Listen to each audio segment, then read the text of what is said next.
Good morning. It's Ross Benjamin of Wager Talk TV, and it's Monday morning, and I'm ready to go for this week. And I have a free pick in tonight's Orlando in Cleveland game. And it's not uncommon to see odds makers make an abrupt adjustment in the NBA playoffs when going from game one to game two based on what they saw in game one. And that's exactly the circumstance here with the Orlando Magic game two tonight, where the total in game one was 207. And the final score was 97-83. Well, went way under the total. By the way, folks, we had a free pick winner on that game right here at Wager Talk TV from yours truly. And now the total is 202 and a half. And here's the thing, okay? The Orlando Magic, this is their lowest total of the season right now. And it's actually, they had one other total. It was 202 and a half. And the Cleveland Cavaliers, this is their lowest total all season long. Their previous low was 204. So as you can see, there's some significance in this total going from 207 to 202 and a half.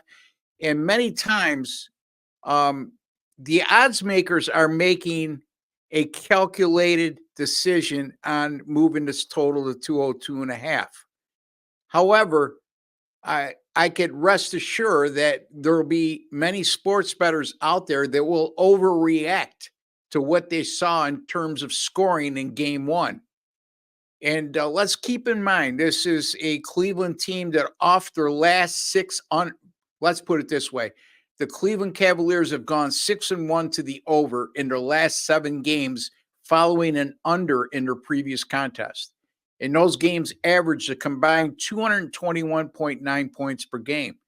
The Orlando Magic, since last year, have played 17-7 to the over on the road after scoring 105 points or fewer in their previous game. And those games had a combined 224.7 points scored per contest. Now, here's the thing. Some game one stats that are very unlikely to occur again in game two. Now, I'm not saying it's impossible. It's possible, but I don't think, well, let's put it this way. I'll go out on a limb, but they won't be probable to replicate themselves. First of all, the Orlando Magic, who have had a ton of success getting to the free throw line in their 5 games against Cleveland this year. As a matter of fact, they're averaging 28 free throw attempts per game. So it's not unusual to see that they went to the free throw line 30 times in game one. What is unusual is they missed 11 free throws. They only went 19 out of 30, 63.3%. And folks, they're not a great free throw shooting team by NBA standards, but they're still at 75% on the season. They shot just 63%. I still see them getting to the free throw line a plethora of times. Like I said, they've averaged 28 free throw attempts per game in their 5 contests against Cleveland. And I look for that number to hold steady and the conversion rate to be much better. Orlando, shot just 32.6% in game one. That was just the 7th time all season long the Magic had shot under 40% for the season. So again, that's another thing that I don't think, let's put it there, let me be more clear. It's highly improbable in my mind they're going to shoot less than 40% in back-to-back games after only doing so 7 times all season long. As a matter of fact, that was the first time Orlando shot less than 40% in 18 games. These teams also in game one combined to shoot a horrible 16 for 67 from the 3-point or beyond the 3-point line. It's just 23.9%. And both are much better 3-point shooting teams than they displayed in game one. So between the adjustment the odds makers have made here, going from 207 to 202 and a half, and I'm thinking we may not see this total go up. If anything, come down based on what public betting has witnessed in game one. I'm going to go Orlando and Cleveland over the total of 202.5 in this game. All right, that's Orlando, Cleveland over 202.5 on Monday, April the 22nd. Folks, my NBA, these free picks are great, but I'm a sports betting expert over at gamblersworld.net. And my free picks are, like I said, 17-8, the last 25 free pick videos, 68%. We're doing tremendous. And all I ask you to do, folks, is just simply give me a like.